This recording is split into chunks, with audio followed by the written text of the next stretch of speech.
সৈয়দ মুজতবা আলীর নব নব সৃষ্টি ও বাংলা ব্যাকরণের অধ্যায়,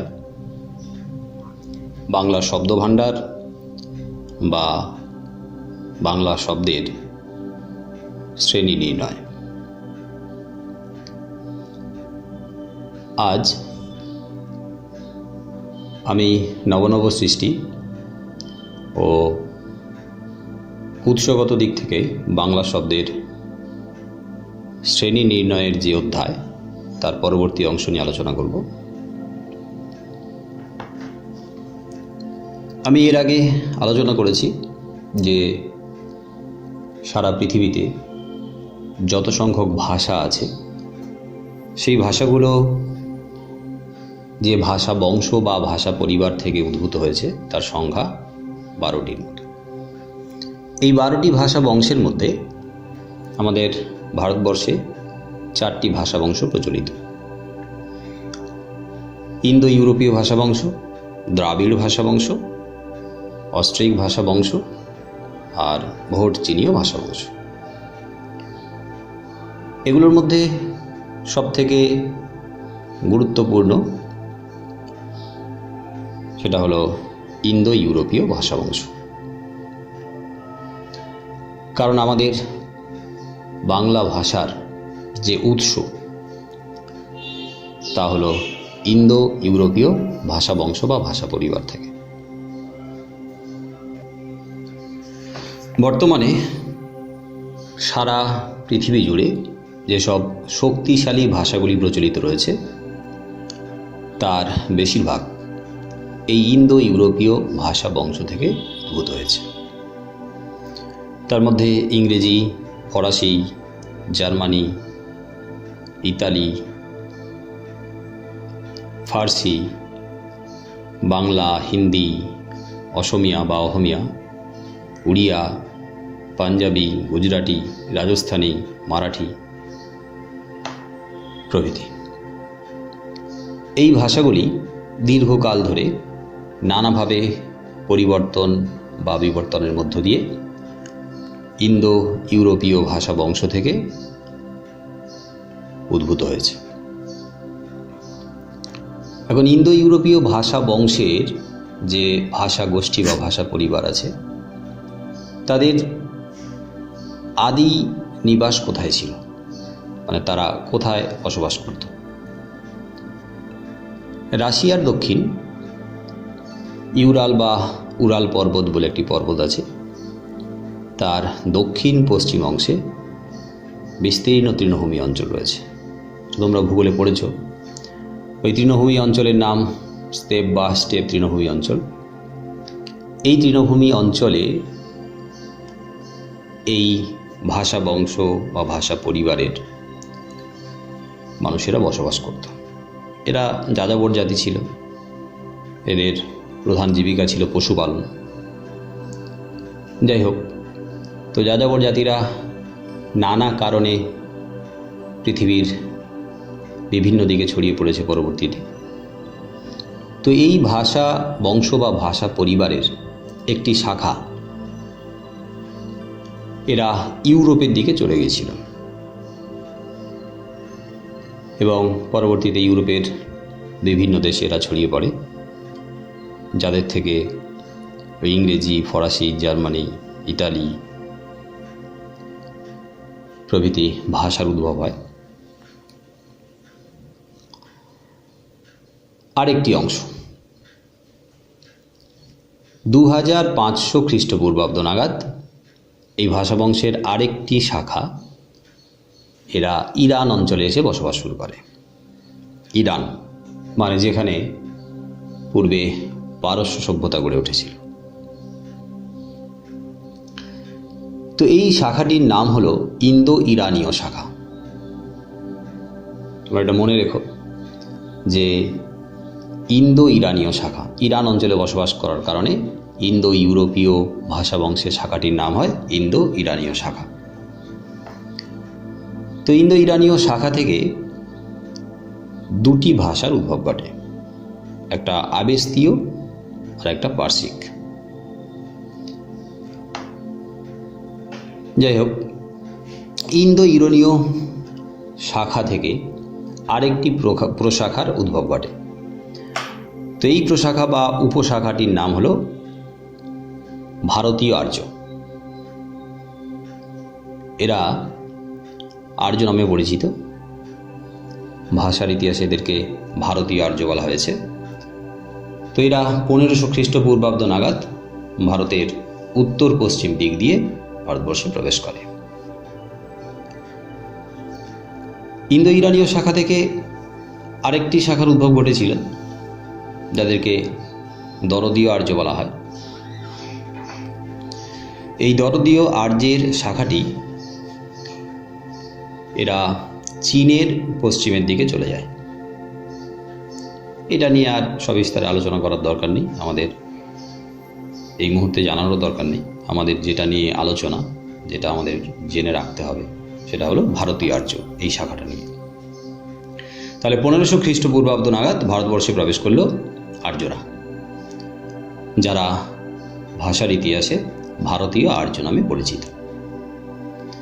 এই ভারতীয় আর্য তথা আর্যরা যখন ভারতবর্ষে প্রবেশ করে, তখন তাদের ভাষাগত সম্বল বলতে ছিল মৌখিক ভাষা বা কথ্য ভাষা, মানে মুখের ভাষা। এদের ভাষার কিন্তু কোনো লিখিত রূপ ছিল না, কোনো সাহিত্যিক রূপ ছিল না, কোনো সাহিত্য বা কোনো লেখ্য ভাষা সেই মুহূর্তে তাদের সঙ্গে ছিল না। তারা শুধু নিজেদের সঙ্গে কথা বলতো, ফলে মৌখিক ভাষাই ছিল তাদের একমাত্র সম্বল। তাহলে ভারতীয় আর্য ভারতবর্ষে প্রবেশ করল 1500 খ্রিস্টপূর্বাব্দ নাগাদ। তো সেই সময় থেকে আজ পর্যন্ত মানে কয়েকশো বছর, এই কয়েকশো বছরের সুদীর্ঘ ভাষার ইতিহাসকে তিনটি স্তরে বা তিনটি কাল বা যুগে বিভক্ত করা হয়েছে। একটা হলো প্রাচীন ভারতীয় আর্য, তারপরে হলো মধ্য ভারতীয় আর্য, তারপরে নব্য ভারতীয় আর্য।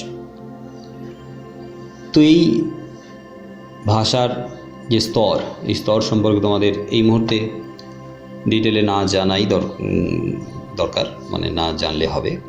এই মুহূর্তে তোমাদের এগুলো লাগবে না।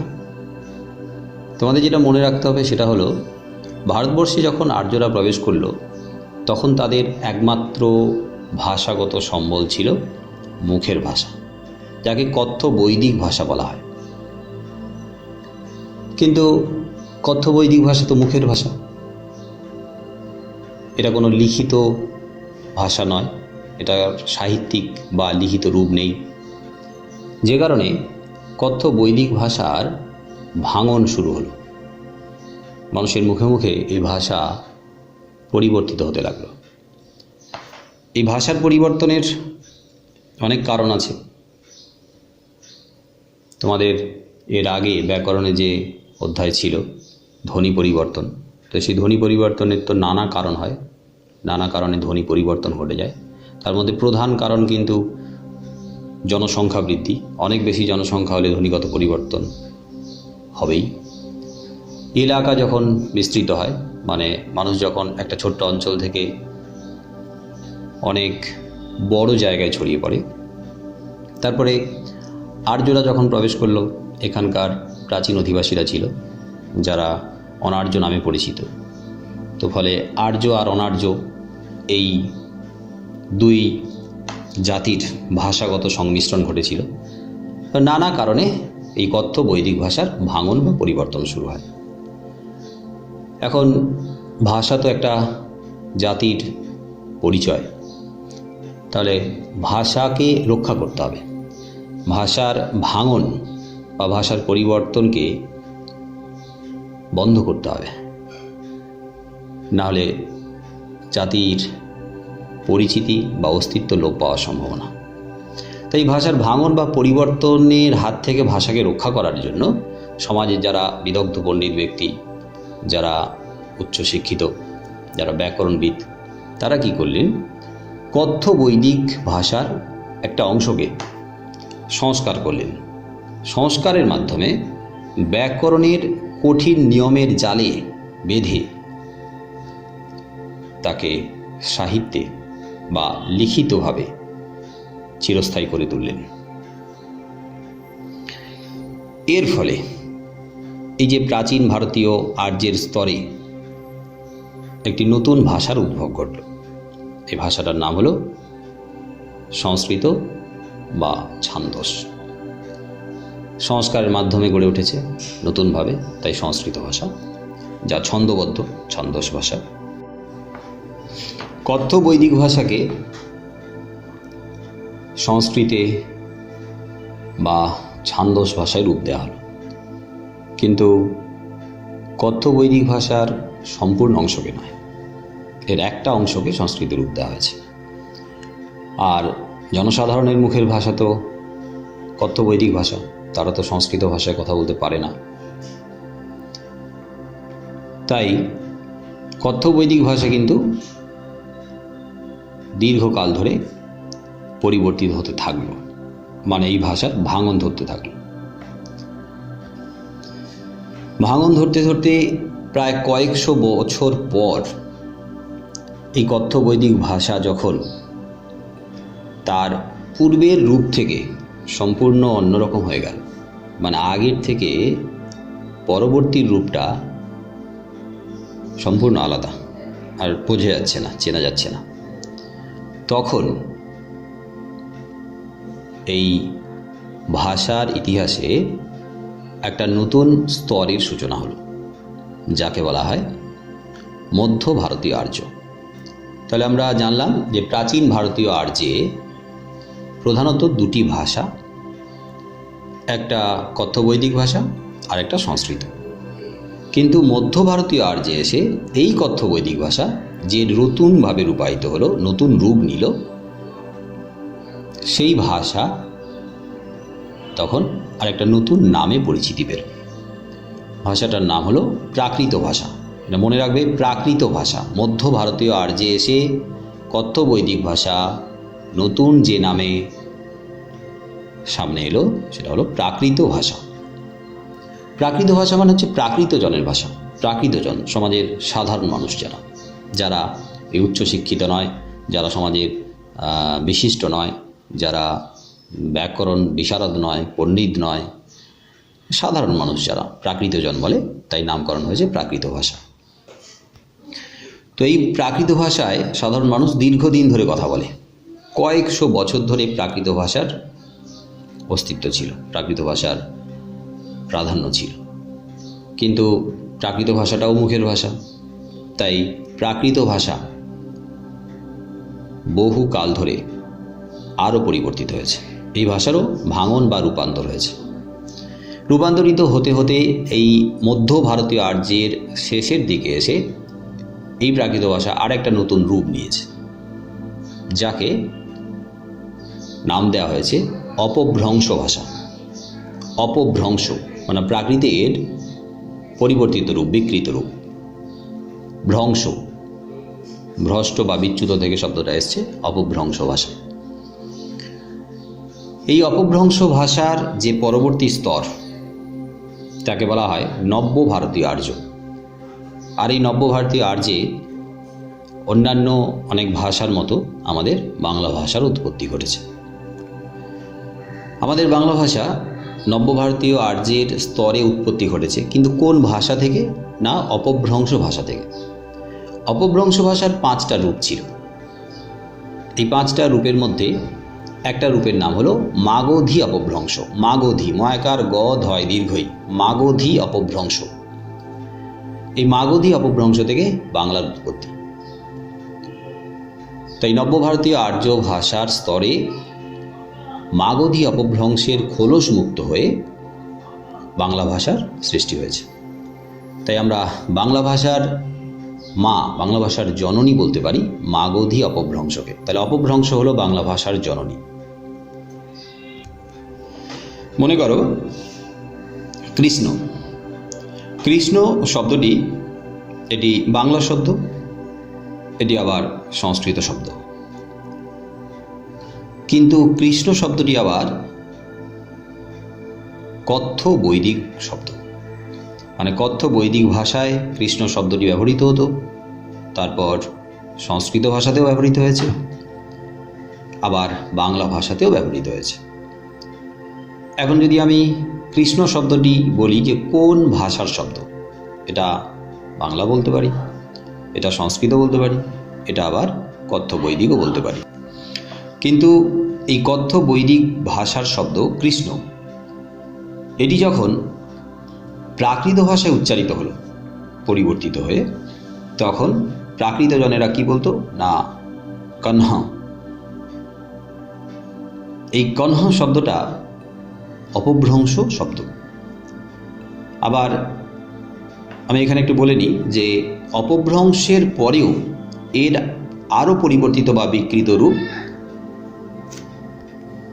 যাকে অবহট্ট বলা হয়। তো সেই অবহট্ট ভাষায়ও বহু শব্দ আছে।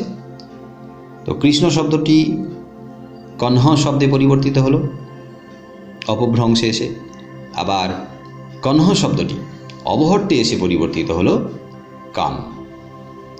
এবার এই কান শব্দ বাংলায় প্রবেশ করলো কানাই বা কানু নামে।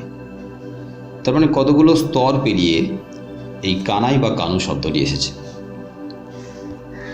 এই প্রসঙ্গে একটু আলোচনা করে রাখি যে আমাদের অনেকেরই শোনা আছে যে সংস্কৃত ভাষাকে বাংলা ভাষার জননী বলা হয়, মানে বাংলা ভাষা সংস্কৃত ভাষা থেকে উদ্ভূত হয়েছে, এরকম একটা ধারণা আছে, এরকম আমরা শুনেছি আগে।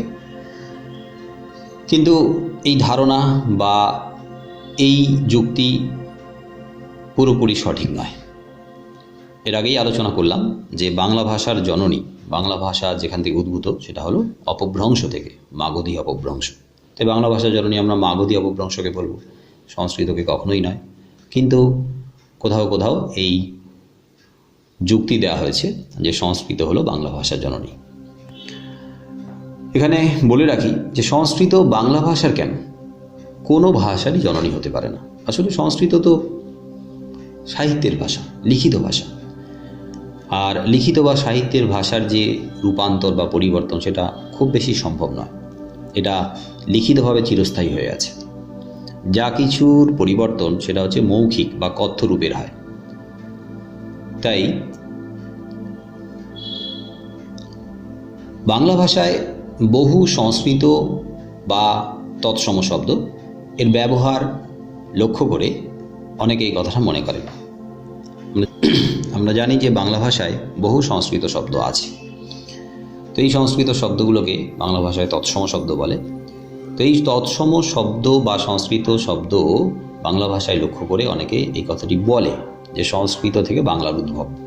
কিন্তু এই অভিমতটা কখনোই গ্রহণযোগ্য নয়। কারণ সংস্কৃত ভাষা তো ব্যাকরণের বিধিবিধানে আবদ্ধ, এটা একটা সাহিত্যের ভাষা, অর্থাৎ এর লিখিত রূপ আছে, অর্থাৎ এর ব্যাকরণগত রূপ আছে। তাই এই ভাষার ভাঙন বা রূপান্তর খুব বেশি সম্ভব নয়। তাহলে বাংলা ভাষায় এত সংস্কৃত শব্দ এলো কীভাবে বা কোথা থেকে, কি কারণে? আসলে বাংলা ভাষা যখন সদ্যজাত, সবেমাত্র বাংলা ভাষার উদ্ভব বা সৃষ্টি ঘটছে, তখন বাংলা ভাষা অত্যন্ত দুর্বল। বাংলা ভাষায় শব্দ সংখ্যা অত্যন্ত ক্ষীণ।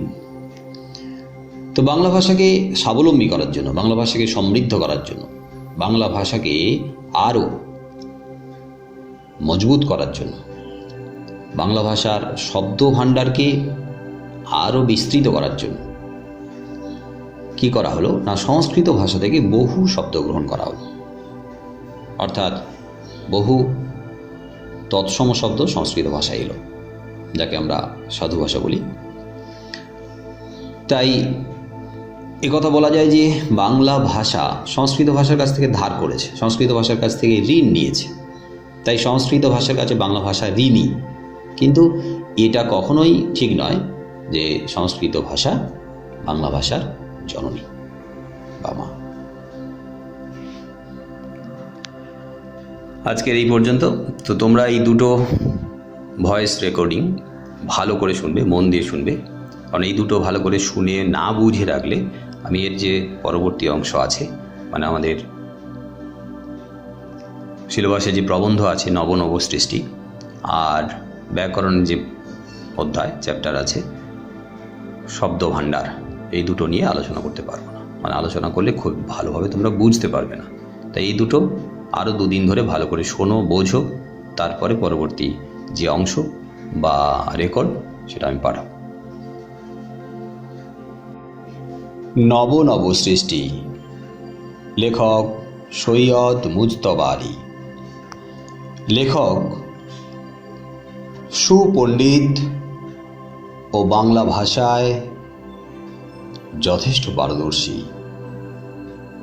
তিনি বাংলা সাহিত্যকে সমৃদ্ধ করেছেন, বাঙালি পাঠককে গভীরভাবে ভাবতে শিখিয়েছেন। বাঙালি পাঠক সমাজের চিন্তা চেতনাকে উৎকর্ষের শীর্ষে পৌঁছে দিয়েছেন।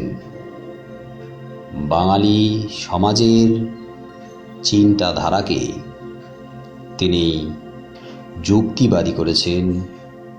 বাঙালি সমাজের মনকে দান করেছেন বিশ্লেষণ করার অসাধারণ ক্ষমতা। বাঙালি সমাজ যুক্তিবাদী হয়েছে, বাঙালি সমাজ বিজ্ঞান মনস্ক হয়েছে, বাঙালি সমাজ আধুনিক মনস্ক হয়েছে তার সাহিত্য সৃষ্টির মাধ্যমে। লেখক শান্তিনিকেতনে পড়াকালীন বিভিন্ন পত্রপত্রিকায় লিখতে শুরু করেন। দেশ পত্রিকা, আনন্দবাজার, বসুমতী, সত্যযুগ প্রভৃতি পত্রিকায় তিনি নিয়মিত লিখতেন। বহু দেশ ভ্রমণের অভিজ্ঞতা, ভ্রমণ কাহিনী, ছোট গল্প, উপন্যাস, রম্য রচনা প্রভৃতি দ্বারা তিনি বাংলা সাহিত্যকে সমৃদ্ধ করেছেন। বাংলা সাহিত্যকে উপহার দিয়েছেন একে একে অসাধারণ সব লেখা। তার লেখার মধ্যে অগাধ পাণ্ডিত্য ও সরস প্রাণবন্ত ভাবের এক সমন্বয় বা সংমিশ্রণ দেখা যায়। বিভিন্ন ভাষা থেকে তিনি যেমন শ্লোক ও রূপক নিয়ে বাংলা ভাষায় বাংলা সাহিত্যে ব্যবহার করেছেন, তেমনি বাংলা সাহিত্যে হাস্য রস সৃষ্টিতে যথেষ্ট পারদর্শিতা দেখিয়েছেন। তার গভীর জীবনবোধ বাংলা সাহিত্যকে জীবনমুখী করেছে। গভীর জীবনবোধ ফুটিয়ে তোলায় তার দক্ষতা ছিল অত্যন্ত প্রশংসনীয়। আর সেই পথে তার অন্যতম সেরা সৃষ্টি বা উপহার হলো আমাদের পাঠ্যাংশ নব নব সৃষ্টি। নব নব সৃষ্টি এটি একটি প্রবন্ধের অংশ। 1960 খ্রিস্টাব্দে চতুরঙ্গ নামে একটি প্রবন্ধ গ্রন্থ প্রকাশিত হয়েছিল। সেই চতুরঙ্গ প্রবন্ধ গ্রন্থের একটি প্রবন্ধ হল মামদোর পুনর্জন্ম। মামদোর পুনর্জন্ম প্রবন্ধের সম্পাদিত অংশ হল নব নব সৃষ্টি প্রবন্ধের অংশ। নব নব সৃষ্টি। নব নব সৃষ্টি একটি প্রবন্ধের অংশ। প্রবন্ধ। প্রবন্ধ কি? প্রবন্ধ শব্দকে বিশ্লেষণ করলে আমরা এর দুটি অংশ পাব।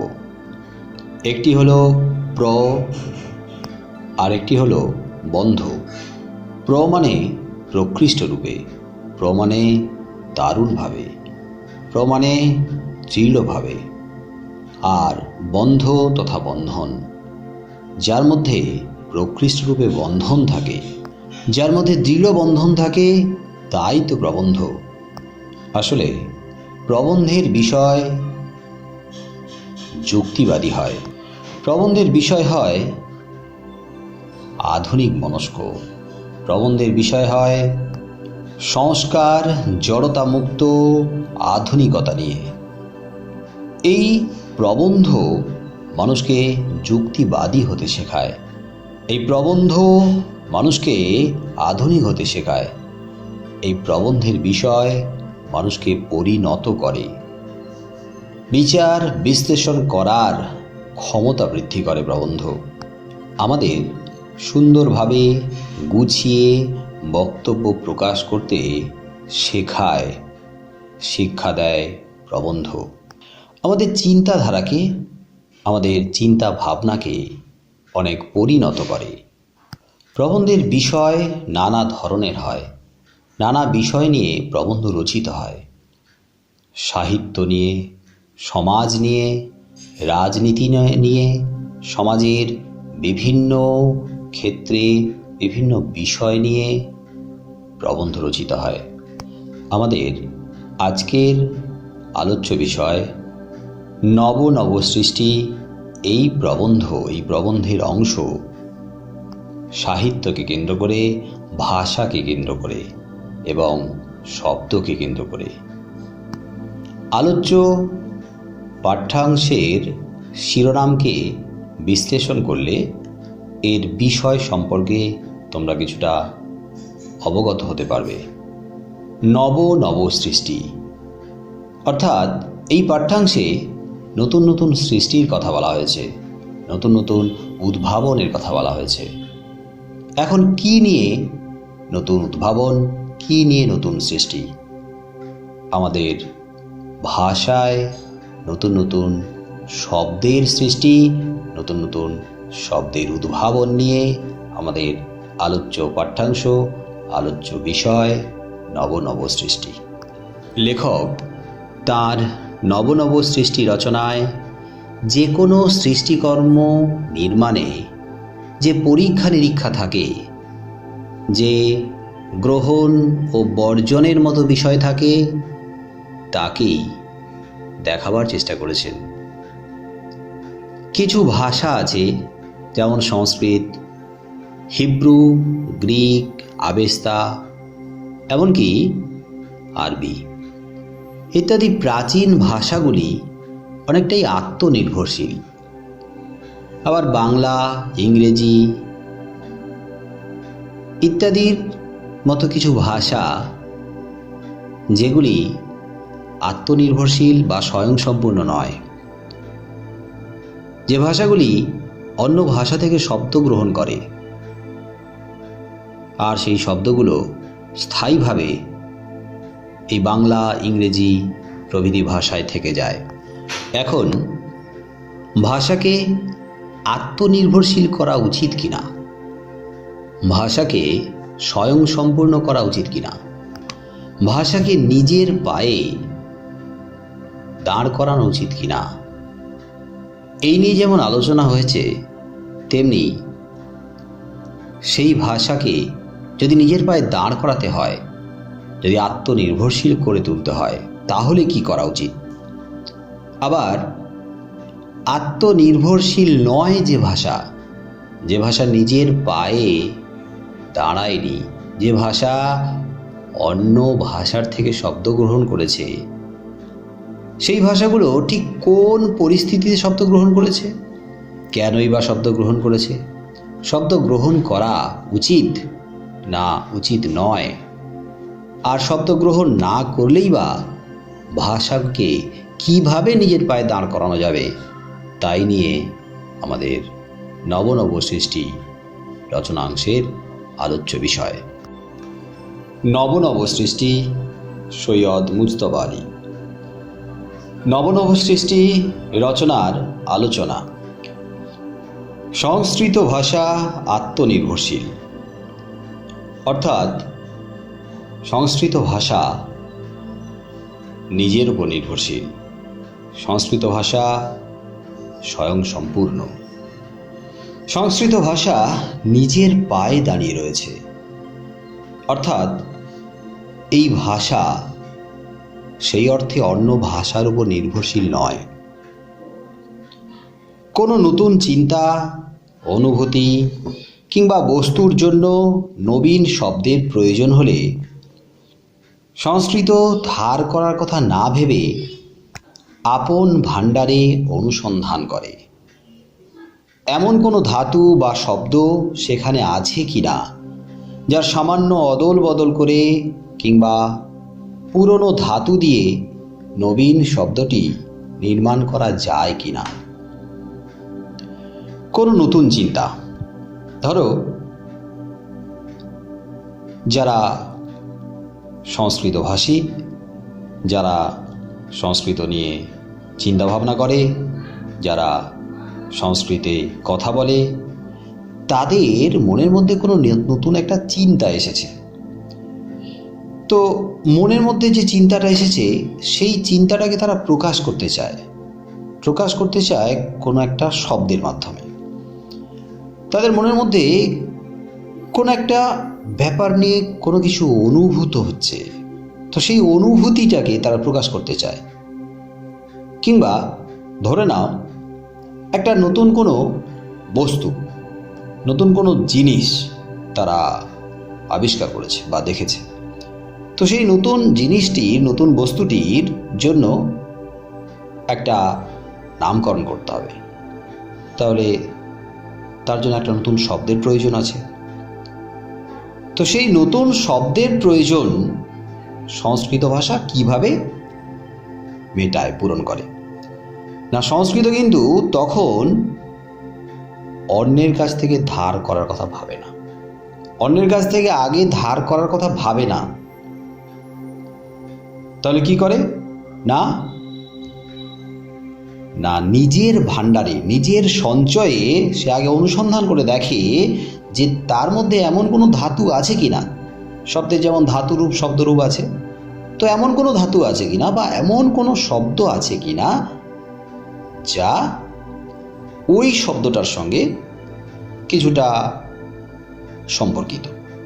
তো সেই ধাতু বা শব্দকে সামান্য অদল বদল করে, সামান্য একটু হেরফের করে, কিংবা পুরনো কোনো ধাতুকে একটু অন্যভাবে, একটু নতুনভাবে, এমনভাবে তাকে ব্যবহার করা যা দিয়ে ওই নতুন শব্দ তৈরি করা যায়, নতুন শব্দ সৃষ্টি করা যায়। এই কাজটা সংস্কৃত আগে করে, এই জন্য সংস্কৃতকে আত্মনির্ভরশীল বলা হয়েছে। এই প্রসঙ্গে আমরা আমাদের জীবনের সঙ্গে সম্পর্কিত এমন কোনো বিষয় দিয়ে ব্যাপারটাকে বুঝব। ধরে নাও একটা নতুন কিছু তুমি উদ্ভাবন করেছো, তো সেই নতুন উদ্ভাবিত জিনিসের একটা নামকরণ করতে হবে। তো সেই নামকরণ করতে গেলে তুমি ঠিক কোন পদ অবলম্বন করবে? তুমি কি তোমার উদ্ভাবিত, তোমার সৃষ্ট সেই নতুন জিনিসের নামকরণ তুমি স্বতন্ত্রভাবে করবে, একটা ব্যতিক্রমী একটা নতুন নামকরণ করবে, নাকি তুমি অন্যের কাছ থেকে, অন্যের কারোর কাছ থেকে সাহায্য নেবে তার নামকরণের জন্য? সাহায্য নিতে পারো, অন্যের কাছ থেকে সাহায্য নিয়ে, অন্যের কাছ থেকে ধার করে তুমি ওই জিনিসের নামকরণ করতে পারো, কিন্তু তার মধ্যে কোনো নতুনত্ব নেই, তার মধ্যে কোনো কৃতিত্ব নেই। ধার করে নেওয়ার মধ্যে কিসের কৃতিত্ব? কারোর আছে, ওর থেকে সাহায্য নিলাম, ওর থেকে ধার নিলাম, এর মধ্যে কোনো গৌরব নেই। হ্যাঁ, ওই নতুন জিনিসের নামকরণ করতে গেলে যদি তুমি নিজের ক্ষমতায়, নিজের চেষ্টায় নতুনভাবে কিছু আবিষ্কার করে নামকরণ করো, তাহলে সেই জিনিসটাই তো সেরা হয়, শ্রেষ্ঠ হয়, ইউনিক হয়ে ওঠে। তবে আবার এমনও অনেক পরিস্থিতির সম্মুখীন আমাদের হতে হয় যে আর কোনো উপায় থাকে না, ধার করা ছাড়া আর কোনো উপায় থাকে না। এখন এইরকম পরিস্থিতির শিকার হয়ে যদি আমরা ধার করি, অর্থাৎ দ্বিতীয় কোনো রাস্তা খোলা নেই, এই অবস্থায় যদি আমরা ধার করি, তাহলে বোধহয় সেটা খুব একটা লজ্জার নয়। কিন্তু আগে কেন চেষ্টা করব না? চেষ্টা করে দেখি নিজে পারি কি না, নিজে যদি না পারি তারপর ধার করব। হ্যাঁ, সংস্কৃত কিন্তু আগে নিজে চেষ্টা করে, নিজের ভাণ্ডারে নিজের সঞ্চয়ে সে দেখে, অনুসন্ধান করে যে আদতে তার নিজের দ্বারা সম্ভব কিনা। এরপরেই বলা হয়েছে সংস্কৃতকে আত্মনির্ভরশীল বলা যায়। সংস্কৃত তার সঞ্চয় আগে চেষ্টা করে, তবে তার অর্থ অবশ্য এ নয় যে সংস্কৃত পশ্চিম কালেও বিদেশি শব্দ গ্রহণ করেনি। সংস্কৃত কিন্তু কখনো যে কোনো বিদেশি শব্দ গ্রহণ করেনি তা নয়। সংস্কৃত ভাষাতেও বিদেশি শব্দ আছে, সংস্কৃত ভাষা বিদেশি শব্দ গ্রহণ করেছে, কিন্তু গ্রহণের পরিমাণটা দেখো, নিয়েছে কিন্তু তার পরিমাণ এতই মুষ্টিমেয় মানে খুব সামান্য যে সংস্কৃতকে স্বয়ং সম্পূর্ণ ভাষা বলাতে কারো কোনো আপত্তি থাকার কথা নয়। অর্থাৎ সে কিন্তু অন্যের থেকে বিপুল সংখ্যক শব্দ নিয়ে নিজের অস্তিত্বকে বিপন্ন করেনি। সে নিজেকে ধরে রেখেছে, সে নিজেকে টিকিয়ে রেখেছে, সে নিজের অস্তিত্ব জানান দিচ্ছে নিজের যে নিজস্বতা, সেই নিজস্বতার মাধ্যমে। তবে সামান্য কিছু ধার করেছে, ওই ধারটাকে ধারের মধ্যে ধরা যায় না, ধারের মধ্যে ফেলা যায় না। প্রাচীন যুগের সব ভাষাই তাই। এই যে প্রাচীন যুগের ভাষা সংস্কৃতের কথা বলা হলো, এই সংস্কৃতের মতো আরও কিছু ভাষা আছে যারা আত্মনির্ভরশীল, যেমন হিব্রু, গ্রিক, আবেস্তা এবং ঈষৎ পরবর্তী যুগের আরবিও আত্মনির্ভরশীল। অর্থাৎ এই ভাষাগুলোর একটু পরে যে ভাষার উদ্ভব হয়েছে তা হলো আরবিও পর্যন্ত আত্মনির্ভরশীল এবং অধিকাংশ ক্ষেত্রেই স্বয়ংসম্পূর্ণ। বেশিরভাগ ক্ষেত্রে এই ভাষাটাও নিজের ওপরেই নির্ভরশীল, অর্থাৎ স্বয়ং সম্পূর্ণ, নিজেকেই তৈরি করেছে, নিজের উপরে নির্ভরশীল হয়েছে, অন্যের অবলম্বন হয়ে থাকেনি। নব সৃষ্টি, লেখক সৈয়দ মুজতবা আলী। আমরা এর আগে রচনার প্রাথমিক অংশ নিয়ে আলোচনা করেছিলাম। আজকের আলোচনা করব এর পরবর্তী অংশ নিয়ে।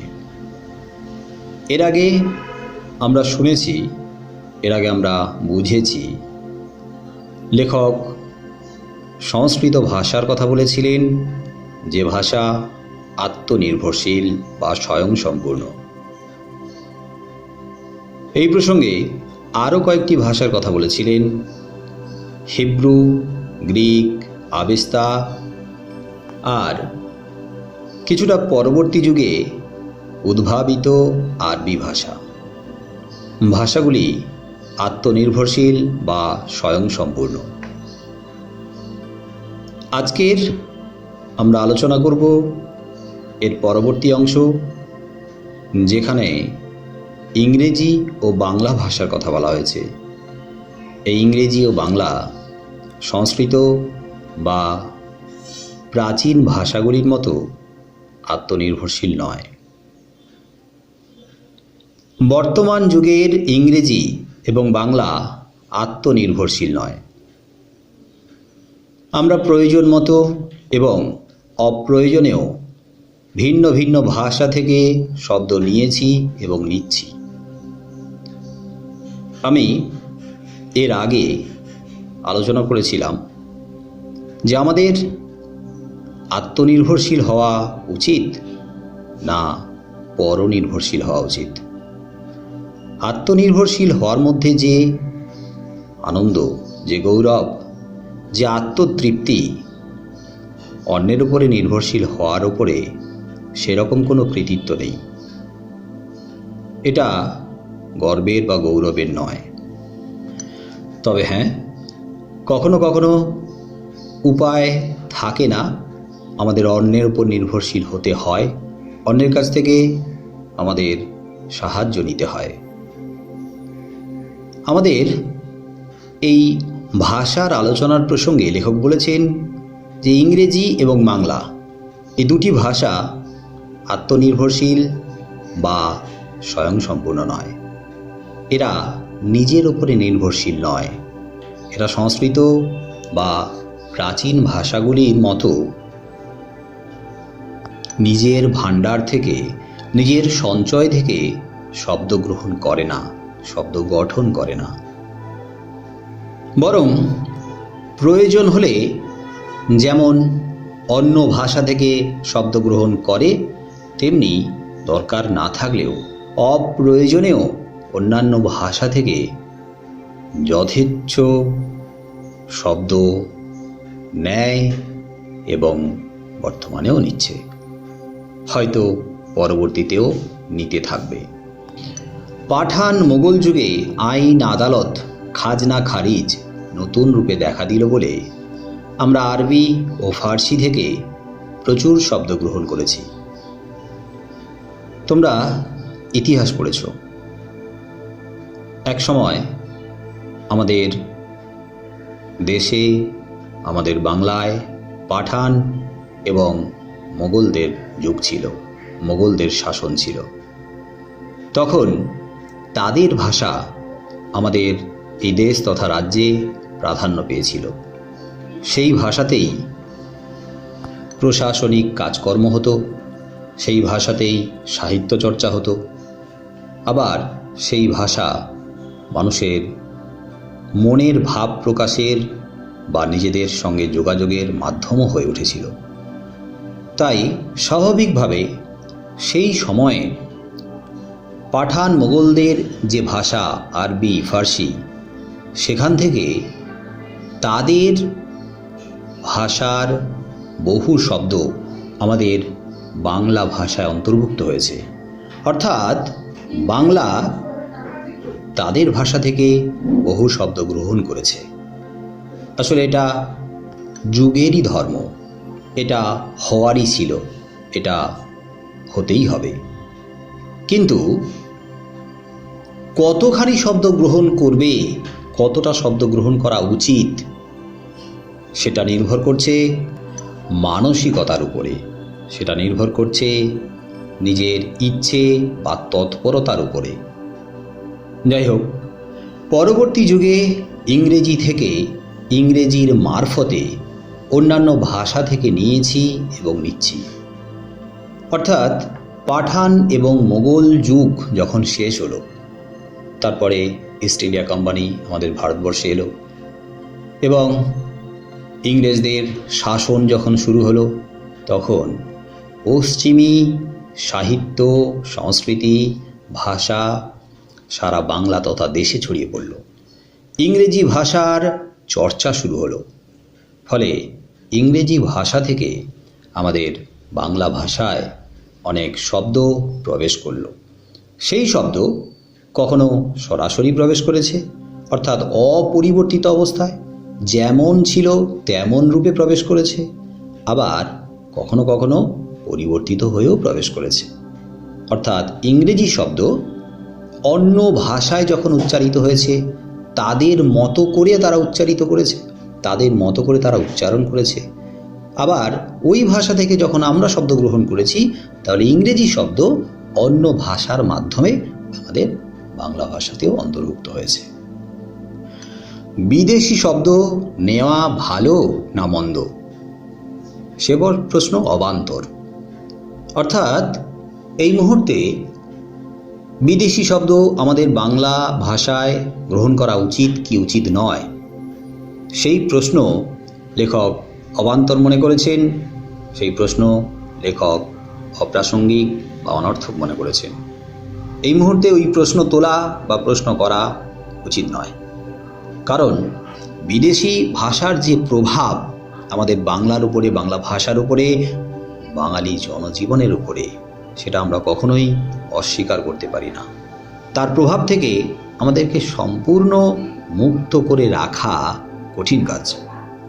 তাই লেখক বলেছেন, নিয়েছি এবং এখনও সজ্ঞানে আপন খুশিতে নিচ্ছি এবং শিক্ষার মাধ্যমরূপে ইংরেজিকে বর্জন করে বাংলা নেওয়ার পর যে আরও প্রচুর ইউরোপীয় শব্দ আমাদের ভাষায় ঢুকবে, সে সম্বন্ধেও কারও কোনো সন্দেহ নেই। এ ব্যাপারে কারও কোনো সন্দেহ নেই। সবাই নিঃসন্দিহান, সবাই নিশ্চিত যে আমরা তো বিদেশি ভাষা থেকে শব্দ গ্রহণ করছি, ইংরেজি ভাষা থেকে ইংরেজি শব্দ কখনো সজ্ঞানে নিচ্ছি, মানে জেনে বুঝে, আবার কখনো নিজের অজান্তেও গ্রহণ করছি। ফলে বাংলার মধ্যে ইংরেজি শব্দ আসবে, ইংরেজি শব্দ বাংলা ভাষা গ্রহণ করবে। যদি এমন কোনো দিন আসে যে শিক্ষার যে মাধ্যম, একসময় তো ইংরেজি ভাষা ছিল, সেই ইংরেজি ভাষাকে বাদ দিয়ে যদি বাংলা ভাষাই শিক্ষার মাধ্যম রূপে গ্রহণ করা হয়, তা সত্ত্বেও আমরা বহু ইউরোপীয় শব্দ, বহু ইংরেজি শব্দ বাংলা ভাষাতে গ্রহণ করব। আসলে এই ইউরোপীয়রা যেভাবে আমাদের দেশ তথা রাজ্যে প্রভাব বিস্তার করেছে, যেভাবে আমাদের উপরে তারা কর্তৃত্ব করেছে, যেভাবে তারা গভীরভাবে দাগ কেটে রেখেছে, যেভাবে গভীরভাবে তারা জায়গা করে রেখেছে, তা থেকে সবাই একমত যে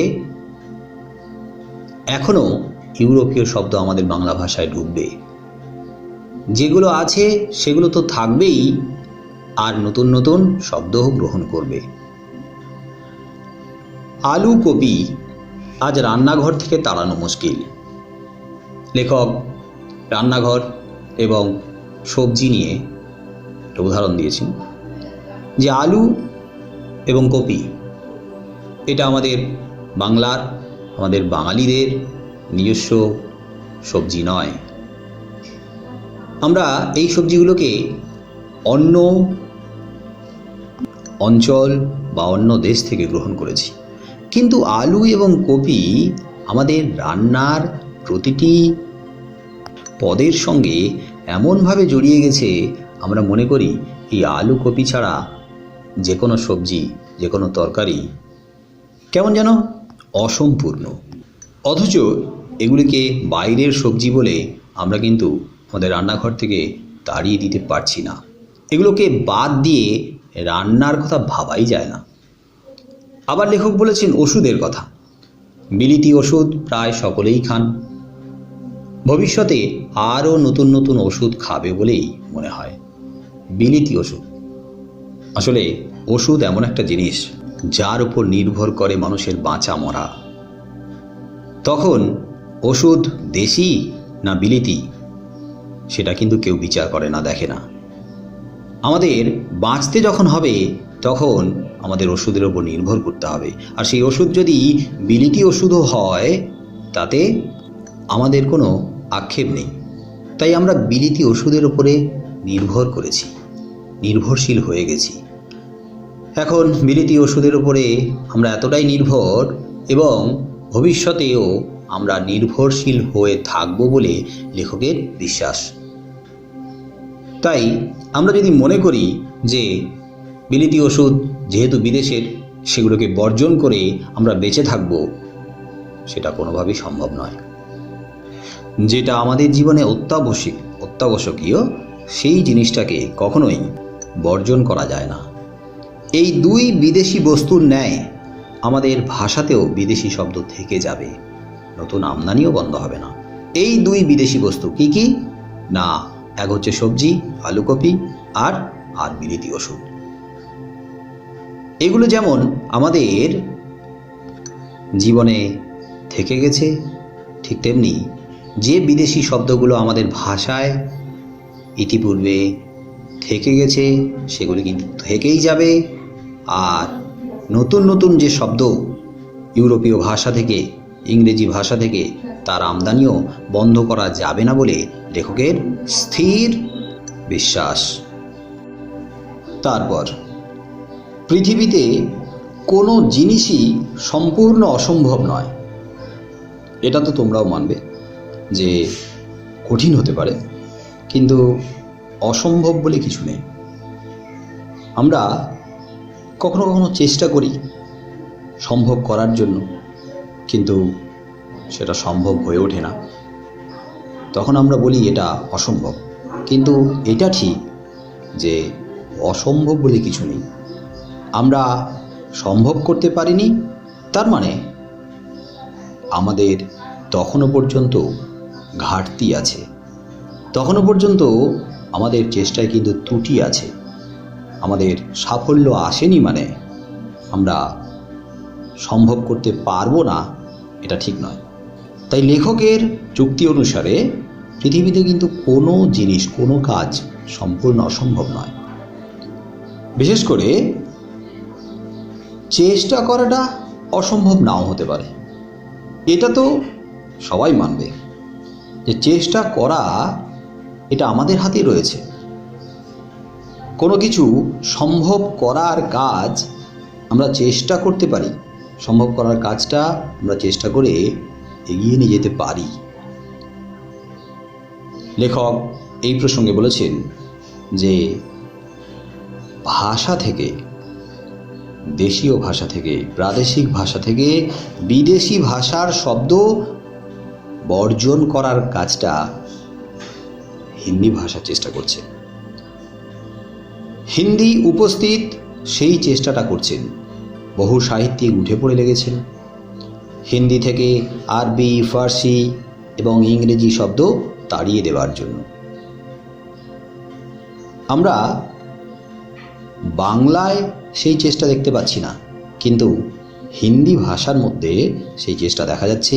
হিন্দি ভাষীরা সেই চেষ্টা কিন্তু করছে, উঠে পড়ে লেগেছেন বহু সাহিত্যিক। চেষ্টাটার ফল আমি হয়তো দেখে যেতে পারবো না, লেখক মনে করেছেন এই চেষ্টায় খুব তাড়াতাড়ি যে সুফল পাওয়া যাবে তা নয়। এটা একটি দীর্ঘ মেয়াদী প্রচেষ্টা এবং সেই চেষ্টা করতে করতে পরিণতিতে পৌঁছতে বহু সময় লেগে যাবে। ততদিনে লেখক হয়তো বেঁচে থাকবেন না। তাই লেখক ওই হিন্দি ভাষা থেকে আরবি, ফার্সি ও ইংরেজি শব্দ তাড়িয়ে দেওয়ার বা বর্জন করার কাজটার ফল সফল হলো কি না সেটা দেখে যেতে পারবেন না। আমার তরুণ পাঠকেরা নিশ্চয়ই দেখে যাবেন। অর্থাৎ লেখক তখন প্রৌঢ়, কিন্তু যারা তরুণ পাঠক তারা আরও বেশি দিন বেঁচে থাকবেন। তারা ওই চেষ্টার ফল হয়তো নিজের চোখে দেখে যেতে পারবেন। ফল যদি ভালো হয় তখন তারা না হয় চেষ্টা করে দেখবেন। তারা যদি দেখেন যে এই কাজের ফল ভালো হয়েছে, তখন তারা বাংলা ভাষা থেকে ওই বিদেশি শব্দ বর্জনের কাজটা হয়তো চেষ্টা করে দেখতেও পারেন। বলা বাহুল্য, রবীন্দ্রনাথ স্বচ্ছন্দে লিখেছেন। রবীন্দ্রনাথ ঠাকুর তাঁর রচনায় স্বচ্ছন্দে বা নির্দ্বিধায় লিখেছেন যে আব্রু দিয়ে, ইজ্জত দিয়ে, ইমান দিয়ে, বুকে রক্ত দিয়ে। এই লাইনে আমরা দেখতে পাচ্ছি বাংলা ভাষায় কিছু বিদেশি শব্দ রয়েছে, যেমন আব্রু, ইজ্জত, ইমান। এই শব্দগুলো বিদেশি শব্দ। তার মানে রবীন্দ্রনাথ ঠাকুরও স্বচ্ছন্দে বাংলা ভাষায় বিদেশি শব্দ গ্রহণ করেছেন। নজরুল ইসলাম ইনকিলাব, ইনক্লাব নয়, এবং শহীদ শব্দ বাংলায় ঢুকে গিয়েছেন। নজরুল ইসলাম বাংলা ভাষায় ইনকিলাব এই শব্দ গ্রহণ করেছেন ইনক্লাবের পরিবর্তে। অর্থাৎ ইনক্লাব এই বিদেশি শব্দকে তিনি একটু পরিবর্তন করে গ্রহণ করেছেন এবং অন্তর্ভুক্ত করেছেন বাংলা ভাষায় ইনকিলাব। আবার শহীদ শব্দ, এটা কিন্তু বাংলা শব্দ নয়, এটা সম্ভবত আরবি শব্দ। এই শব্দও তিনি বাংলা ভাষা অন্তর্ভুক্ত করেছেন। আবার বিদ্যাসাগর সাধু রচনায় বিদেশি শব্দ ব্যবহার করতেন না। বেনামিতে লেখা অসাধুর রচনায় চুটিয়ে আরবি ফার্সি ব্যবহার করতেন। তার মানে বিদ্যাসাগর সাধু ভাষায় বহু রচনা লিখেছেন, কিন্তু তিনি একটা জিনিস মানতেন, মেনে চলতেন যে সাধু ভাষাতে তিনি বিদেশি শব্দ ব্যবহার করবেন না। কিন্তু তিনি যখন অসাধু রচনা লিখছেন এবং নিজের নামে নয়, বেনামিতে, তখন কিন্তু আরবি এবং ফার্সি শব্দ প্রচুর ব্যবহার করেছেন এবং বাংলা ভাষাকে আরও পরিণত বা সমৃদ্ধ করার চেষ্টা করেছেন। আর অতিশয় নিষ্ঠাবান ব্রাহ্মণ পণ্ডিত হরপ্রসাদ আরবি ফার্সি শব্দের বিরুদ্ধে জিহাদ ঘোষণা করা আহাম্মুকি বলে মনে করতেন। হরপ্রসাদ শাস্ত্রী আমাদের বাংলা ভাষার, বাংলা সাহিত্যের প্রাচীন গ্রন্থ চর্যাপদের আবিষ্কারক এবং বহু ভাষাবিদ এবং অগাধ পাণ্ডিত্যের অধিকারী এই ব্যক্তি হরপ্রসাদ শাস্ত্রী। তিনি বাংলা ভাষায় যারা আরবি ফার্সি শব্দ ব্যবহারের বিরুদ্ধে, তাদের সেই কাজটাকে আহাম্মুখী মনে করতেন, অর্থাৎ নির্বুদ্ধিতা বা বোকামি মনে করতেন। তিনি চাইতেন বাংলা ভাষার মধ্যে আরবি ফার্সি শব্দ থাকুক, গ্রহণ করা হোক। আবার আলাল ও হুতমের ভাষা বিশেষ উদ্দেশ্যে নির্মিত হয়েছিল। আলাল, প্যারীচাঁদ মিত্রের লেখা আলালের ঘরের দুলাল, আর হুতম তথা হুতম প্যাঁচার নকশা, লেখক কালী প্রসন্ন সিংহের লেখা হুতম প্যাঁচার নকশা, একটা উপন্যাস, একটি নকশা জাতীয় গ্রন্থ। এই দুটির মধ্যে খাঁটি বাংলা ভাষা ছিল না। এই দুটি গ্রন্থে বহু বিদেশি শব্দ অন্তর্ভুক্ত করা হয়েছিল। তার মানে এ থেকে বোঝা যায় আমাদের বহু খ্যাতনামা সাহিত্যিকেরা বাংলা ভাষায় বহু বিদেশি শব্দ গ্রহণ করেছে। সাধারণ বাংলা এ স্রোতে গা ঢেলে দেবে না বলে তার উল্লেখ এ স্থলে নিষ্প্রয়োজন। অর্থাৎ ওই একই স্রোতে আমাদের সাধারণ বাংলা গা ঢেলে দেবে না, অর্থাৎ ওই একই স্রোতে ভেসে যাবে না তা কিন্তু নয়, ভেসে যাবে, ভেসে যাওয়া উচিত।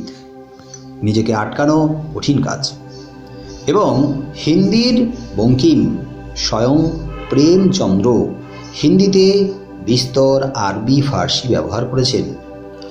হিন্দিতে অর্থাৎ হিন্দি সাহিত্যে বঙ্কিম কাকে বলা হয় না, প্রেমচন্দ্রকে, মুন্সী প্রেমচাঁদকে, যার আসল নাম ছিল গণপত রাও শ্রীবাস্তব। তিনি হিন্দি সাহিত্যের খ্যাতনামা সাহিত্যিক। তার হিন্দি সাহিত্যে অবদানের কারণে তাকে হিন্দি সাহিত্যের বঙ্কিম বলা হয়। আমাদের বাংলা সাহিত্যে বঙ্কিমচন্দ্র চট্টোপাধ্যায় কি নামে পরিচিত, কি বলে অভিহিত না, সাহিত্য সম্রাট। ঠিক তেমনি হিন্দি সাহিত্যেও সাহিত্য সম্রাট বলা হয় মুন্সী প্রেমচন্দ্র বা প্রেমচাঁদকে। সেই প্রেমচন্দ্র হিন্দি সাহিত্যে বিস্তর মানে প্রচুর আরবি ফার্সি শব্দ ব্যবহার করেছেন। তাহলে এই আলোচনা থেকে একটা ব্যাপার পরিষ্কার হয়ে গেল যে আমাদের বহু সাহিত্যিক বাংলা ভাষায় বিদেশি শব্দ গ্রহণের পক্ষে এবং নিজেরাও গ্রহণ করে তা প্রমাণ করে দেখিয়ে দিয়ে গেছেন। তারপর এ স্থলে আর একটি কথা বলে রাখা ভালো। এ স্থলে, এই স্থানে বা এই প্রসঙ্গে লেখক আরও একটি কথা বলেছেন। সেটি হলো রচনার ভাষা তার বিষয়বস্তুর উপর নির্ভর করে। অর্থাৎ একটা রচনার ভাষা কি ধরনের হওয়া উচিত তা নির্ভর করে ওই রচনাটার বিষয়বস্তুর ওপর। ওই রচনার বিষয়বস্তু যেরকম হবে ভাষাও সেরকম পরিবর্তিত হবে, তাহলে সেটা মানানসই হয়ে উঠবে। যেমন শঙ্কর দর্শনের আলোচনায় ভাষা সংস্কৃত শব্দবহুল হবেই। শঙ্কর দর্শন, শঙ্করাচার্যের দর্শন, দর্শন এটি প্রাচীন ভাষা বা সাহিত্যের মধ্যে পড়ে। তাই প্রাচীনকালে দর্শনের আলোচনা, দর্শনের ব্যাখ্যা সংস্কৃত ভাষায় হয়েছিল এবং শঙ্কর দর্শনের যে ভাষা সেটা সংস্কৃত ভাষায় লেখা। তাই শঙ্কর দর্শনের আলোচনায় ভাষা সংস্কৃত বহুল হবে এবং সংস্কৃত বহুল হলে তার যে গাম্ভীর্য, গুরু গাম্ভীর্য রূপ ভাষার এবং ওই ভাষার বিষয়ের যে গাম্ভীর্য এবং গুরুত্ব দুটোই কিন্তু বজায় থাকবে। কিন্তু পক্ষান্তরে মানে অন্যদিকে মোগলাই রেস্তোরাঁর বর্ণনাতে ভাষা অনেকখানি হুতম ঘেঁষা হয়ে যেতে বাধ্য। হুতম ঘেঁষা অর্থাৎ হুতম প্যাঁচার নকশা, ওই গ্রন্থে যে ধরনের ভাষা রয়েছে ওই ধরনের ভাষা, ওর কাছাকাছি ওই ধরনের ওই ঘেঁষা ভাষা হওয়া উচিত মোগলাই রেস্তোরাঁর বর্ণনাতে। মোগলাই, রেস্তোরাঁ, এই শব্দগুলো নিশ্চয়ই সংস্কৃত ভাষা থেকে আসেনি। এই শব্দগুলো এসেছে পাঠান মুঘল যুগের সময়কালে। তো স্বাভাবিকভাবে এই ভাষাতে সংস্কৃতের গাম্ভীর্য কম থাকবে। এই ভাষা আমাদের প্রাচীন ভাষা নয়, তাই এই ভাষা অনেকটা হুতুম পেঁচার নকশার মধ্যে যে ভাষা রয়েছে সেই ধরনের ভাষা হওয়াটাই বাঞ্ছনীয় বা কাম্য। আবার বসুমতীর সম্পাদকীয় রচনার ভাষা এক, তাতে আছে গাম্ভীর্য। বসুমতী নামক পত্রিকার কথা বলা হয়েছে। এখন পত্রিকার যে সম্পাদকীয় অংশটা থাকে সেই অংশ কিন্তু সাধু ভাষায় লেখা। তো সাধু ভাষায় লেখা মানে সাধু ভাষার মধ্যে বহু সংস্কৃত শব্দ আছে, তাই তার মধ্যে একটা গাম্ভীর্য থাকবে, একটা ভারী কি ভাব থাকবে। কিন্তু বাঁকা চোখের ভাষা আবার ভিন্ন। বাঁকা চোখের মানে তীর্যক চোখ। তীর্যক মানে যার মধ্য দিয়ে একটু বিদ্রুপাত্মক আক্রমণ করা হয়, নিন্দা, সমালোচনা, এমন কিছু শব্দ আমরা প্রয়োগ করি যার মধ্য দিয়ে বা যার দ্বারা আমরা কাউকে আঘাত করি, আক্রমণ করি। তো এই ধরনের ভাষায় একটু চটুলতা থাকবে, একটু চটকদারিত্ব থাকবে। এই ভাষার মধ্যে গাম্ভীর্য একটু কম হবে। তারপর বাংলায় যেসব বিদেশি শব্দ ঢুকেছে তার ভিতরে আরবি, ফার্সি এবং ইংরেজি প্রধান। বাংলা ভাষায় বহু বিদেশি শব্দ আছে, কিন্তু সব থেকে বেশি সংখ্যক শব্দ কোন ভাষার শব্দ না আরবি, ফার্সি এবং ইংরেজি, এই ভাষাগুলো থেকে বহু শব্দ বাংলা ভাষাতে আছে। সংস্কৃত শব্দ বিদেশি নয়, এবং পর্তুগিজ, ফরাসি, স্প্যানিশ শব্দ এতই কম যে সেগুলো নিয়ে অত্যধিক দুশ্চিন্তা করার কোনো কারণ নেই। লেখক বলেছেন আমাদের বাংলা ভাষায় বহু সংস্কৃত শব্দ আছে। এছাড়া পর্তুগিজ, ফরাসি বা স্পেন তথা স্প্যানিশ শব্দও আছে।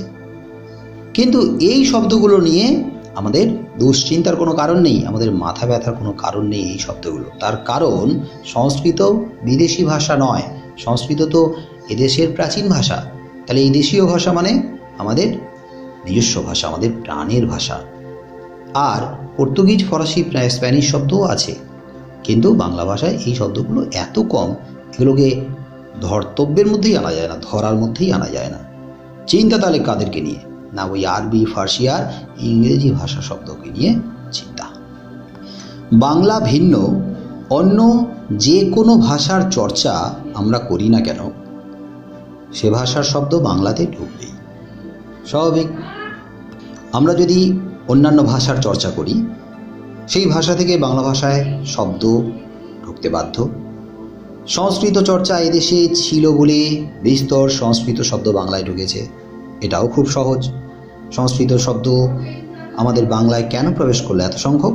না, বহুকাল যাবৎ সংস্কৃত ভাষার চর্চা, সংস্কৃত সাহিত্যের চর্চা এদেশে ছিল, এখনও আছে বলে অল্প বিস্তর ঢুকছে।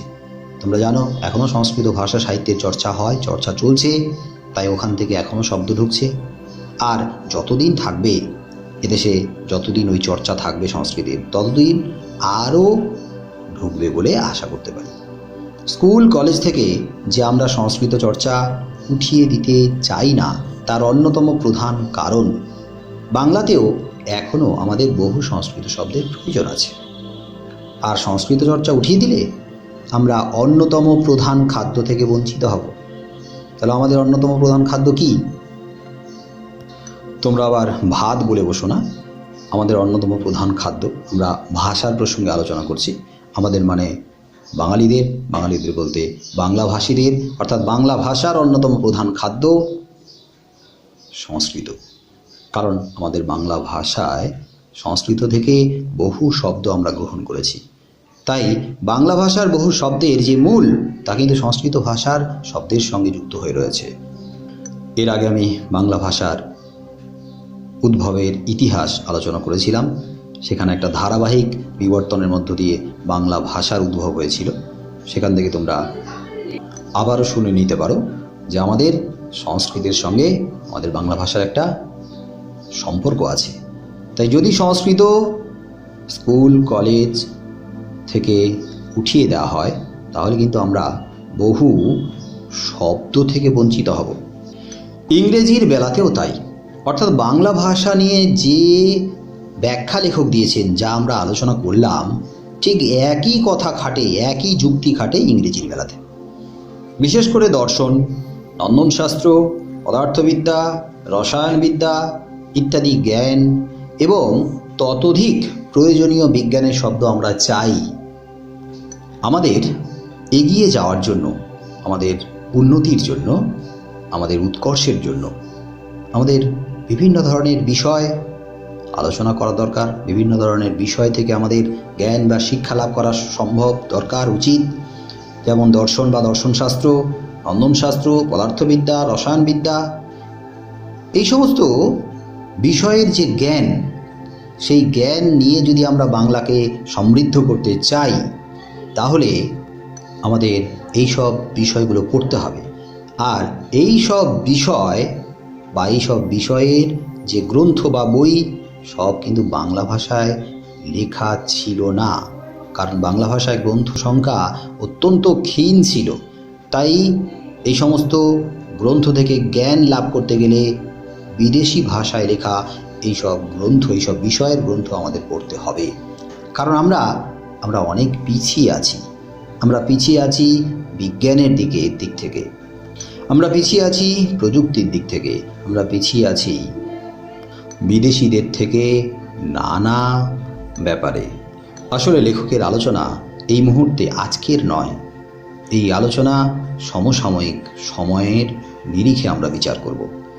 রেলের ইঞ্জিন কি করে চালাতে হয় সে সম্বন্ধে বাংলাতে কোনো বই আছে বলে জানি নেই, অথচ বাঙালিরা যদি রেল চালাতে চায়, রেলের ইঞ্জিন চালাতে চায়, তাহলে তাদেরকে রেলের ইঞ্জিন চালানোর কথা যে ভাষার গ্রন্থে আছে সেই ভাষার গ্রন্থ পড়তে হবে, সেটা আছে ইংরেজি ভাষায়।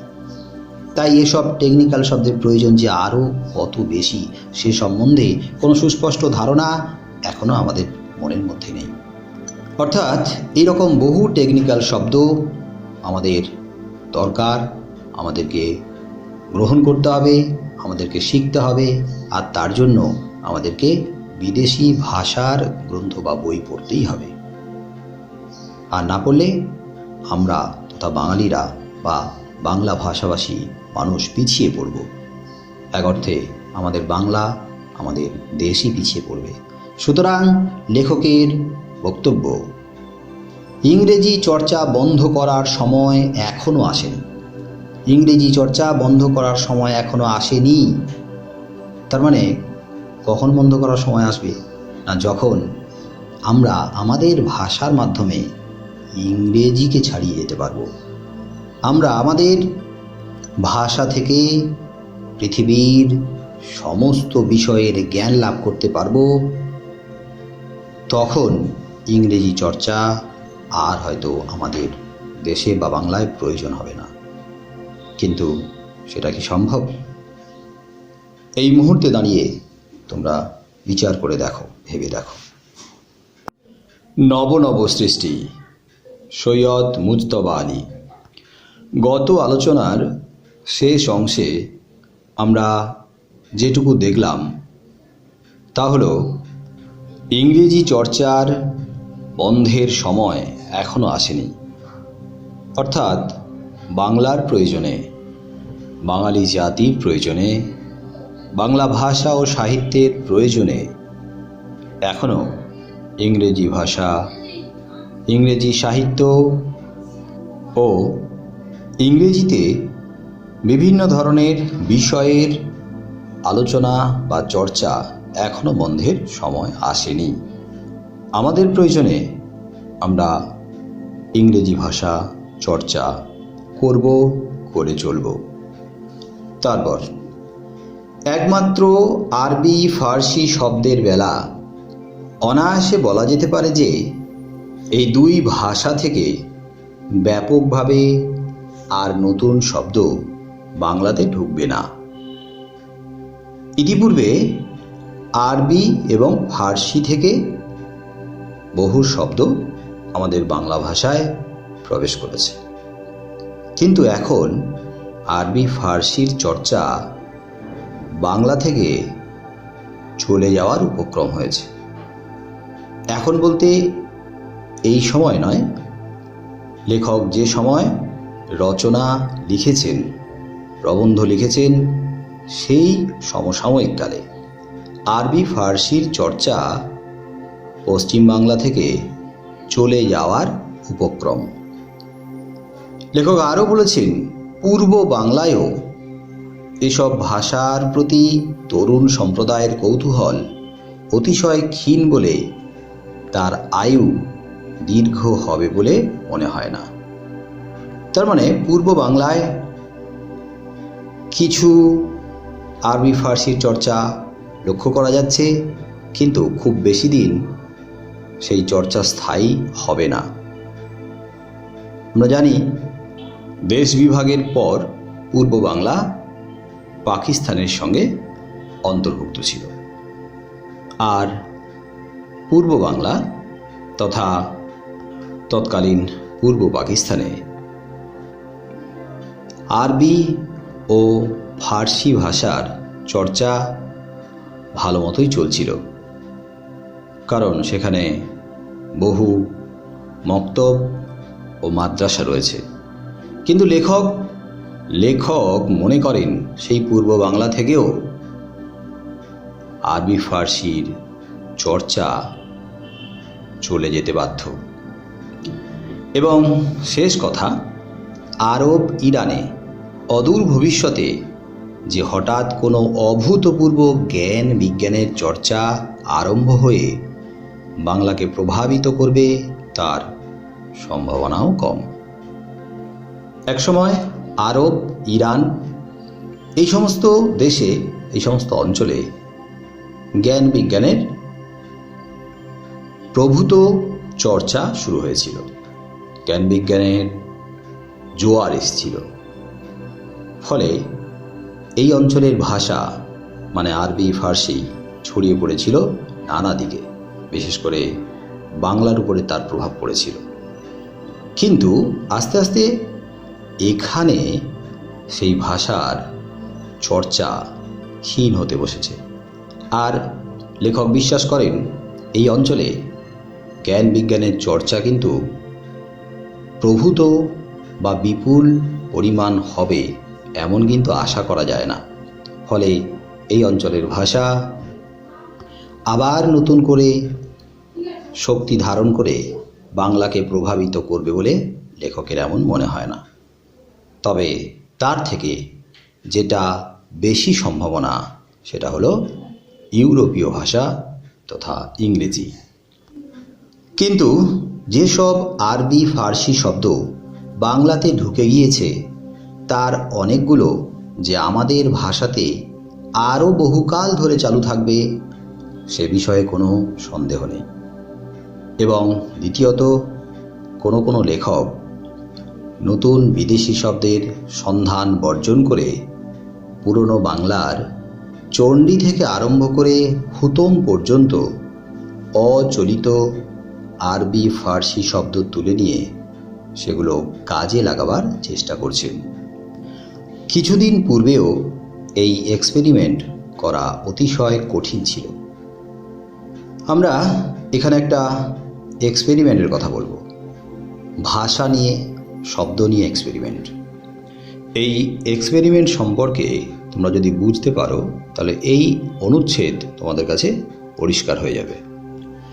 মনে করো তোমাদের বাড়িতে একটি পুরনো দা রয়েছে, কাটারি, কিন্তু সেটা মরচে ধরে বা জং পড়ে ভোঁতা হয়ে গিয়েছে।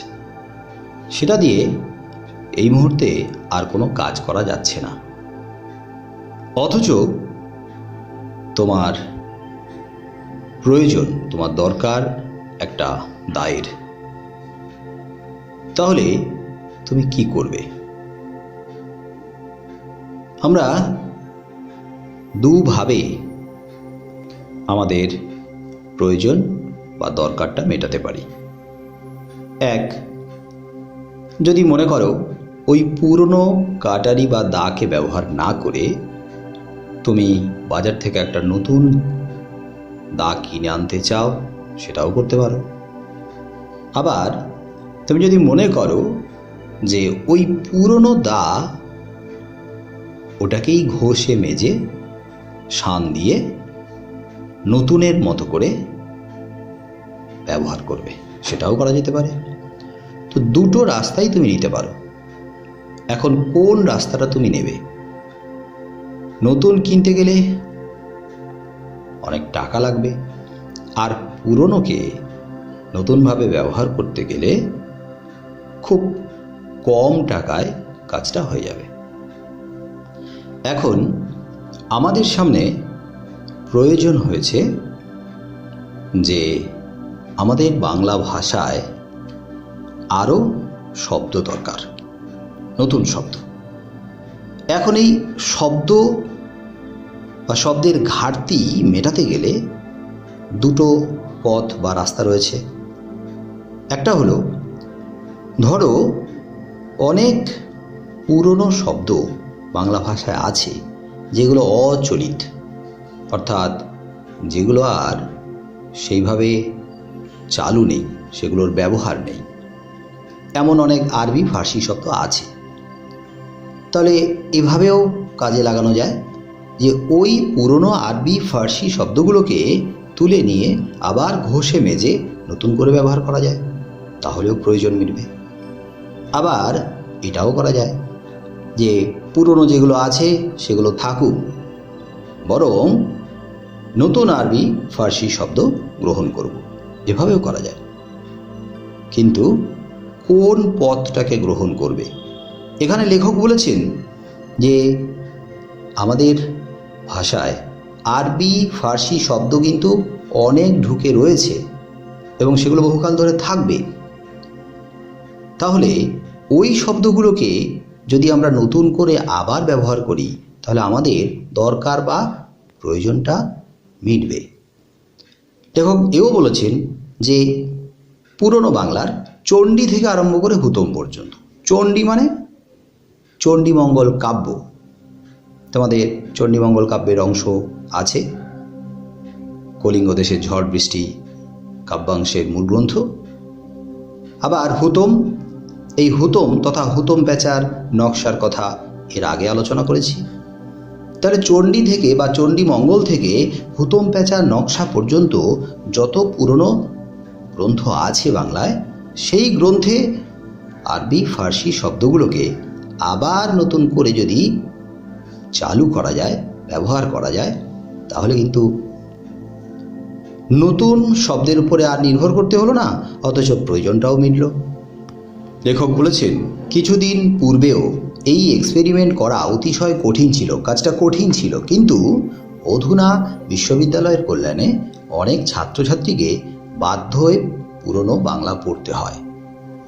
অর্থাৎ অধুনা মানে সম্প্রতি যেসব বিশ্ববিদ্যালয়, সেই বিশ্ববিদ্যালয়গুলো তাদের সিলেবাসে মানে পাঠে পুরনো বাংলা রেখেছেন, ফলে বহু ছাত্রছাত্রীকে তা পড়তে হচ্ছে এবং তারা এই সব শব্দের অনেকগুলো অনায়াসে বুঝতে পারবে বলে অচলিত অনেক আরবি ফার্সি শব্দ নতুন মেয়াদ পাবে, অর্থাৎ আয়ু বাড়বে তাদের।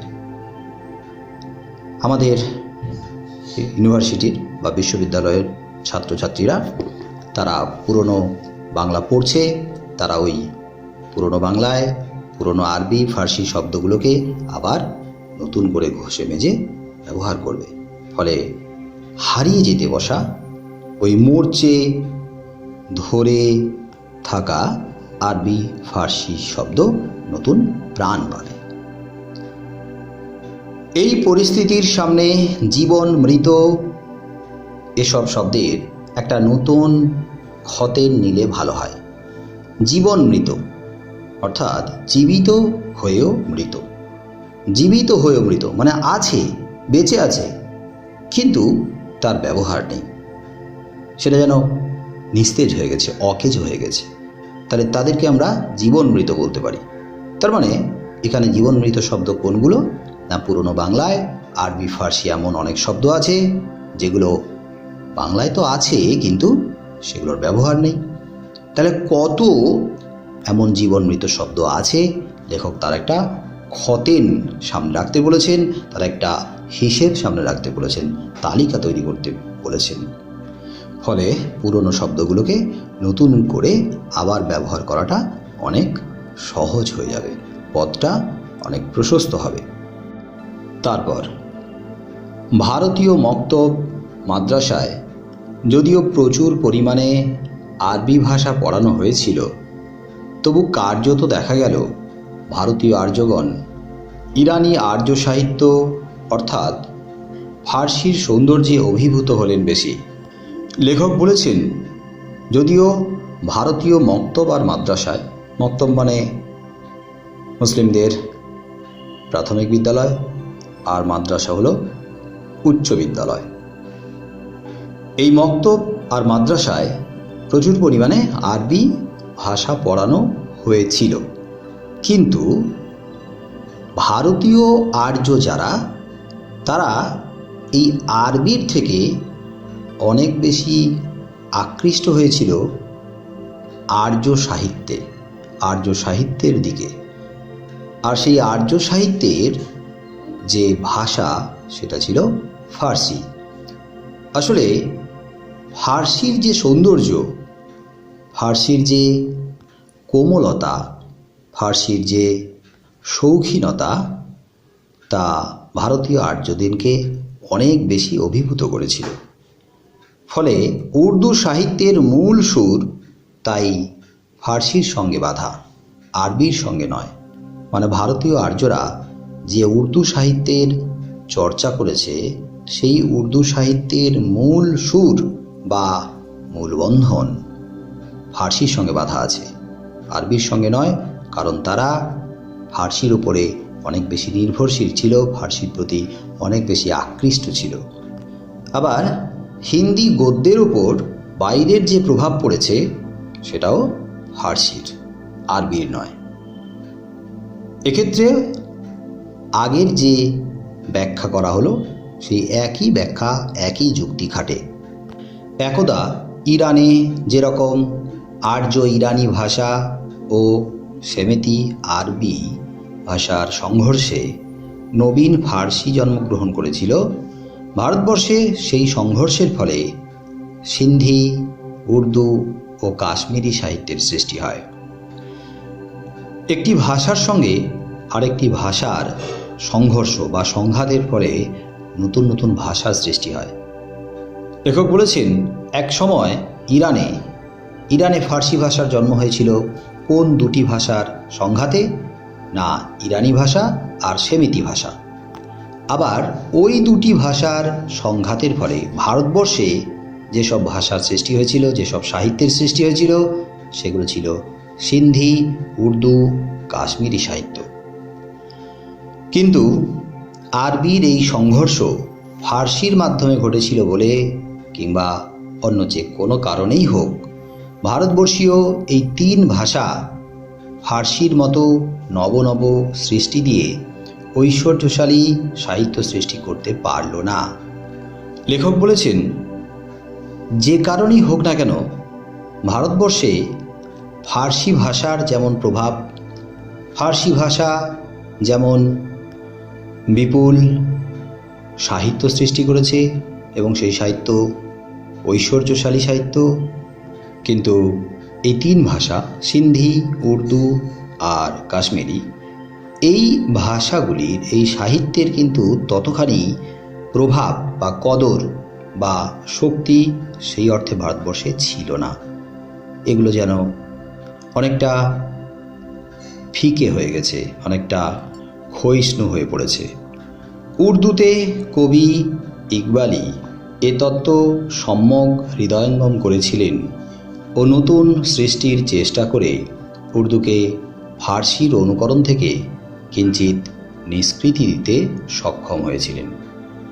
উর্দু সাহিত্যের বিশিষ্ট কবি ইকবাল এই তত্ত্ব সম্যক মানে সামগ্রিকভাবে এই তত্ত্ব তিনি হৃদয়ঙ্গম করেছিলেন, অর্থাৎ অনুভব করেছিলেন, অনুধাবন করেছিলেন, তিনি বুঝতে পেরেছিলেন।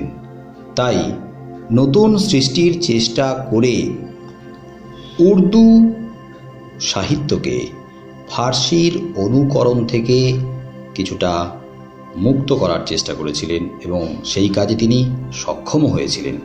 অর্থাৎ এতদিন ধরে উর্দুর ওপর ফার্সির যে প্রভাব, সেই প্রভাব থেকে উর্দুকে তিনি বের করে নিয়ে আসতে কিছুটা সচেষ্ট হয়েছিলেন।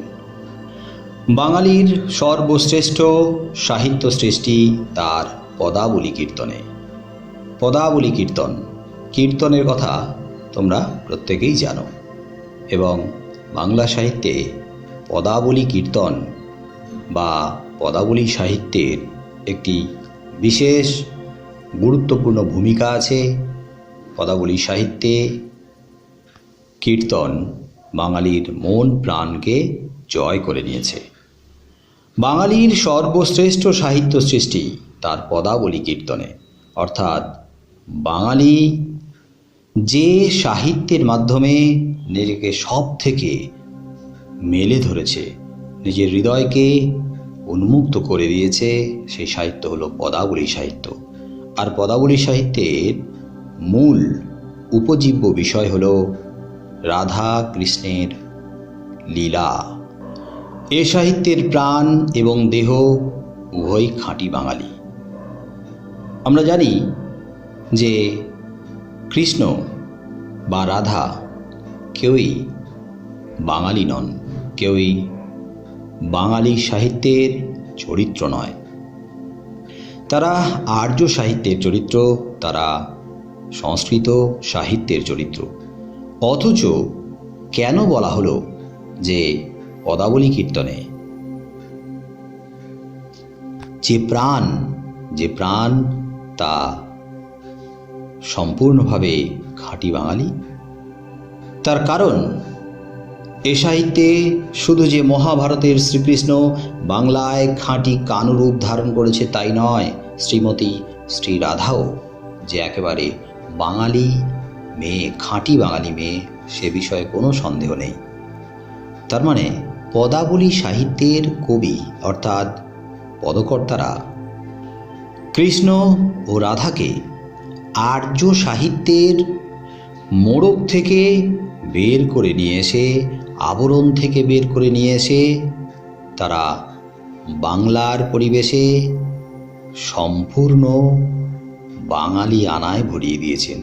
অর্থাৎ কৃষ্ণ আর রাধা আর্য সাহিত্যের চরিত্র হয়ে থাকেনি, এ যেন হয়ে উঠেছে আমাদের ঘরের ছেলে মেয়ে, আমাদের প্রাণের মানুষ, কাছের মানুষ। তাই শ্রীমতী শ্রী রাধা একেবারে খাঁটি বাঙালি মেয়ে হয়ে উঠেছে, আর কৃষ্ণ শ্রীকৃষ্ণ হয়ে থাকেনি, সে যেন আমাদের কাছে ঘরের ছেলে কানু হয়ে উঠেছে। ভাটিয়ালির নায়িকা, বাউলের ভক্ত, মুর্শিদিয়ার আশিক ও পদাবলীর শ্রীরাধা একই চরিত্র, একই রূপে প্রকাশ পেয়েছে।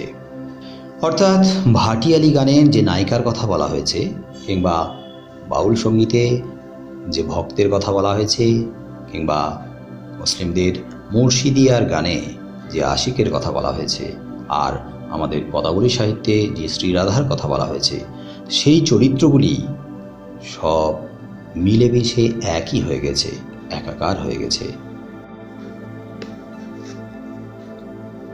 বাঙালির চরিত্রে বিদ্রোহ বিদ্যমান।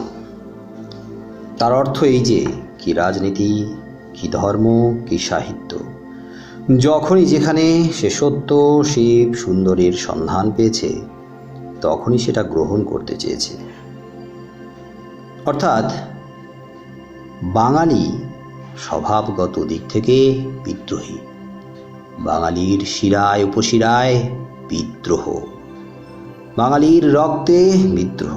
অন্যায়ের বিরুদ্ধে, অবিচারের বিরুদ্ধে, শোষণ অত্যাচারের বিরুদ্ধে বাঙালি বিদ্রোহ করেছে। অর্থাৎ বাঙালির চরিত্রে বিদ্রোহ বিদ্যমান লক্ষ্য করা যায়। তার অর্থ এই যে কি রাজনীতি, কি ধর্ম, কি সাহিত্য।